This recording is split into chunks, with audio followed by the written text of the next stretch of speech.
ओङ्कारलक्ष्मीरूपेण विष्णोर्हृदयमव्ययम्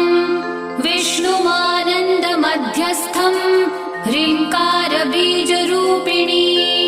ॐ क्लीं अमृतानन्दभद्रे सत्य आनन्ददायिनी ॐ श्रीं दैत्यभक्षरदां शक्तिमालिनि शत्रुमर्दिनी तेजःप्रकाशिनी देवी वरदा शुभकारिणी ब्राह्मी च वैष्णवी भद्रा कालिका रक्तशाम्भवी आकार ब्रह्मरूपेण ओङ्कारं विष्णुमव्ययम् सिद्धिलक्ष्मी परालक्ष्मी लक्ष्म्यलक्ष्मी नमोऽस्तु ते सूर्यकोटिप्रतीकाशम् चन्द्रकोटिः समप्रभम्